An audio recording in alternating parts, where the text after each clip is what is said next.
Sunday Night Production. La France fête son nouveau champion, retour sur tous les autres résultats de la semaine avant de se focus sur le Tour de France. C'est parti pour 10 minutes d'actu full gas pour ne rien rater à ce qui se passe dans le monde du vélo. L'actu full gaz, retrouvez toute l'actualité du cyclisme avec la tête dans le guidon. Salut les amis, resserrez vos chaussures, rentrez les épaules et gardez la tête dans le guidon. Bienvenue dans le podcast L'actu full gas présenté par LTDG. Allez, les résultats en deux spies, c'est parti. Et il s'est passé pas mal de choses cette semaine vu que c'était les championnats nationaux. Et d'ailleurs, il y a eu le championnat de France avec la superbe victoire de Valentin Madouas devant Rudy Mollard, son coéquipier, et Julien Bernard. Qu'est-ce qu'on peut retenir de ce championnat de France? C'était l'une des plus belles courses de la saison, magnifique. Le circuit là-bas à Cassel, c'était splendide. La magnifique course d'équipe de la FDJ, c'était vraiment incroyable. En effet, c'était vraiment une course de titan avec seulement 23 arrivants à la fin. Je crois que j'ai jamais vu ça sur une course professionnelle.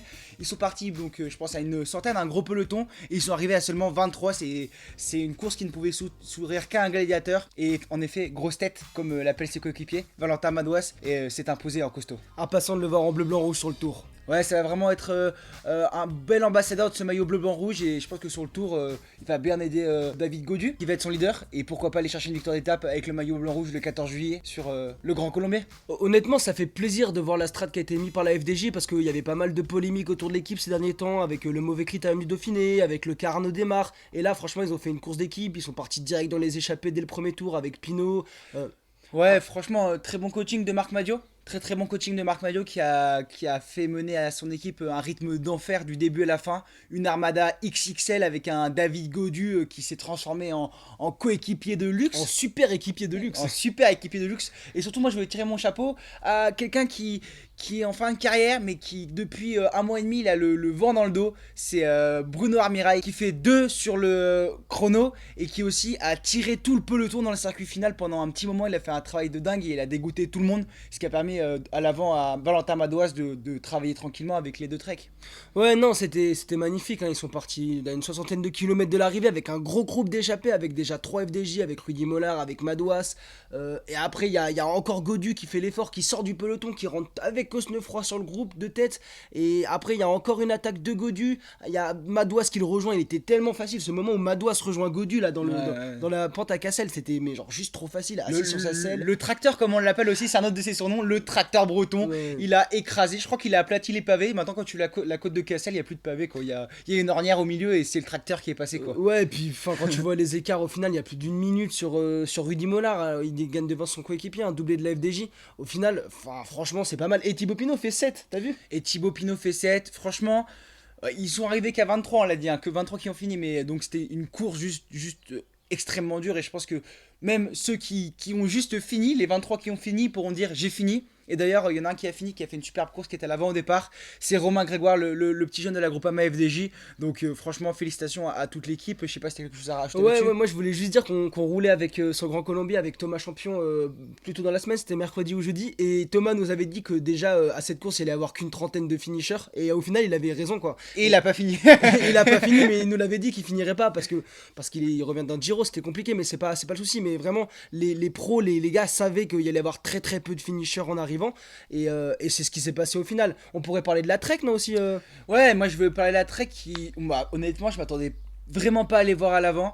C'était une course avec beaucoup de dénivelé, donc il pouvait correspondre à un Julien Bernard ou à un Tony Galopin. Et effectivement, on a vu une superbe image. Donc Julien Bernard et Tony Galopin à l'avant. Et à la fin, Galopin, il a laissé sa 3ème place à Julien Bernard, son coéquipier. Lui, le Grégario en montagne, qui va sûrement aider, qui a peut-être aidé Scalmogeux sur le tour. Ouais, je suis trop content. Il était ému. Julien Bernard à la fin, c'est un gars, il est tout le temps en train de se sacrifier pour les autres. Et là, le fait que Tony, il le laisse aller jouer sa carte personnelle et qu'il arrive à accrocher un podium, franchement c'est beau, c'est la belle image, moi je trouve, de championnat de France. C'est cool. Puis la Trek, ils étaient en minorité comparé à la FDJ. Ouais, c'est la belle image du tour, comme tu l'as dit. Et il y a une autre image un peu plus décevante qu'on a vue, c'est la prestation d'Alaphilippe, qui était un des grands favoris. Moi c'était mon favori, toi aussi, Grégoire?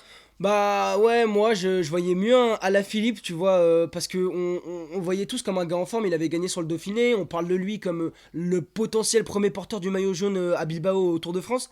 Là, il a fait un gros coup de chaud. Il était pas bien, il a abandonné, ou peut-être qu'il avait juste pas les jambes, hein, je sais pas, parce qu'on dit un coup de chaud, mais peut-être aussi il peut le mimer, hein, c'est du bluff le vélo. En tout cas, il était pas là. Force Ouais, est ouais, de non. constater qu'il était pas là et il a pas fini quoi. Ouais, d'accord, je suis d'accord avec toi. D'ailleurs, on n'était pas les seuls à penser ça. On était avec Donovan Grondin là à la montagne. Et Donovan Grondin me donnait aussi Alaphilippe comme favori. Donc, même les pros entre eux voyaient Alaphilippe grand champion. Mais il a été pris de vomissement au départ. Il est parti avec un casque aéro. Je pense que c'est sa faute.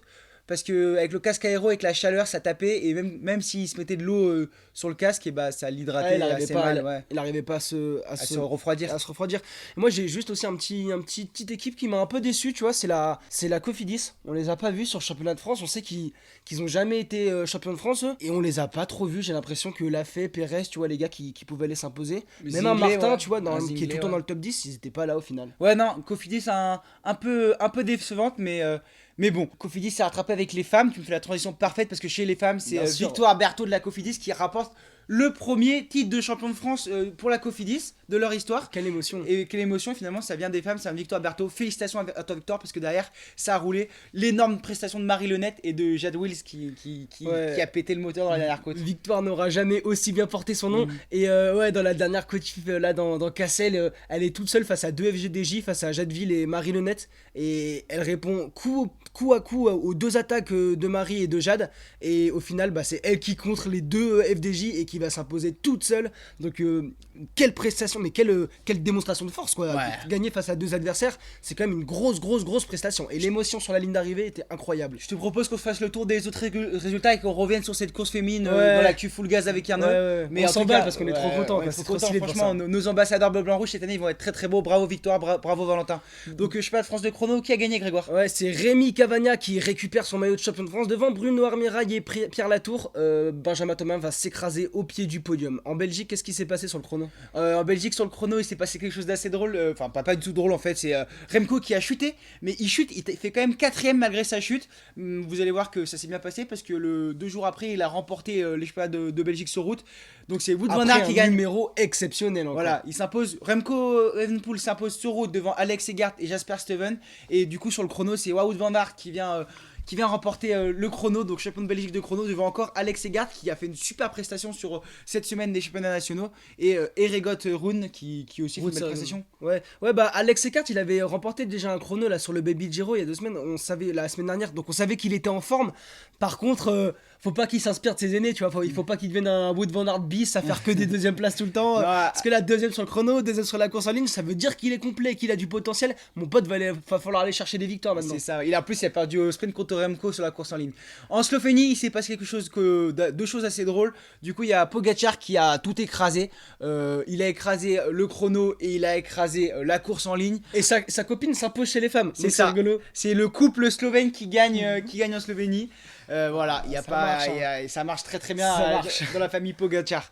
Ouais. Est-ce que tu peux me parler d'autres championnats nationaux? On a Ouais. vu Oyer Lascano en Espagne, en Irlande, Benili confirme son bon début de saison et aussi Dylan Van Baarle en Nouvelle-Zélande, ça c'est bien aussi, c'est cool, il va récupérer un maillot de plus qu'on verra sur le Tour de France vu que la compo de la Jumbo vient tomber et qu'il est dedans. Voilà, triplé de la Bora en Allemagne avec le titre d'Emmanuel Bourman. Skelmose qui continue sur sa lancée après le Tour de Suisse qui va remporter ses championnats nationaux. Ouais, on a vu, surtout au Suisse d'ailleurs, on a vu un bel hommage à Gino Madère qui est décédé sur le Tour de Suisse de la part de Wright. Et du coup, franchement, c'était une belle image à voir. On avait aussi Simon Peyo partir la course avec un petit stickers en hommage à Gino sur son vélo. Donc, on salue tous ces champions et tous ces hommages. Et c'est parti, je te propose qu'on mette le focus directement sur les compositions du Tour de France qui va se lancer samedi de Bilbao. Avec plaisir, mon Grégoryto. Et d'ailleurs, nous, on sera à Bilbao avec Eurosport pour vous faire vivre le grand départ de l'Inside. Donc, on a hâte d'y être. On a hâte de voir aussi les forces en présence sur ce début de tour parce que 3 semaines, c'est long. Mais déjà, qui va être en forme?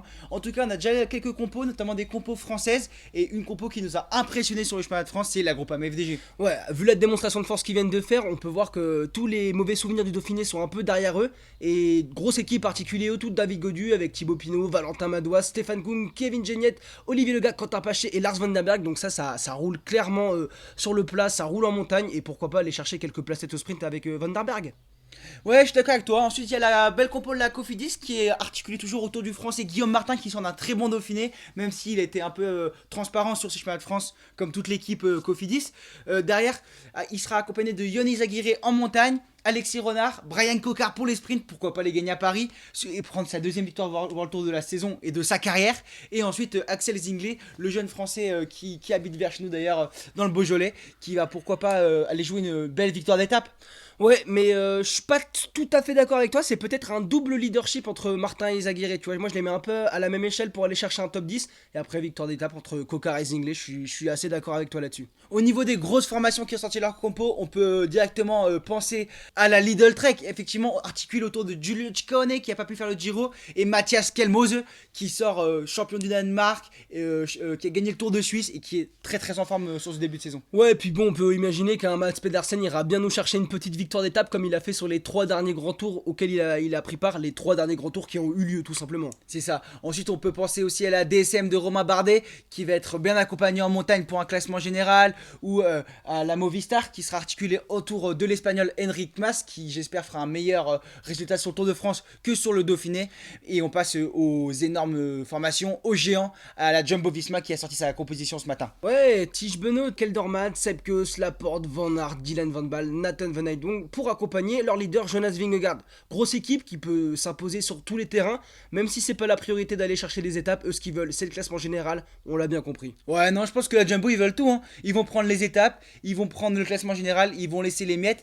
Enfin, tout dépend aussi de l'état de forme de Tadej Pogacar et de son équipe. La composition n'est pas encore sortie, donc on peut pas vous en parler. Tout ce qu'on sait, c'est que va y avoir du lourd autour du Slovène avec Adam Yates, avec je pense aussi à McNulty, avec son fidèle coéquipier Raphaël Majka. Et je pense que Tadej Pogacar sort d'un championnat national de Slovénie où il a gagné le chrono la route, il a tout écrasé et il s'est dit après que finalement sa blessure au poignet est arrivée au meilleur moment pour lui permettre de s'entraîner et de préparer le Tour de France. Ouais, bah je pense que c'est clair, ça lui a permis de rester un peu au calme chez lui, de pas aller courir après toutes les courses du calendrier, et puis de faire de l'intensité sur le home trainer et de se reposer avant les grandes échéances. On sait qu'aujourd'hui, les coureurs passent plus de temps à faire des intensités qu'à faire du gros volume d'entraînement, donc je pense que c'est un mal pour un bien. Son plus gros coéquipier, ce sera Adam Yates, je pense que tu l'as dit. Et d'ailleurs, on peut parler de son frère Simon Yates qui sera leader à la Jayco Alula. Autour Simon Yates, Groenewegen. Alors Simon, on sait qu'il a fait le Giro, dans quel état il sera ?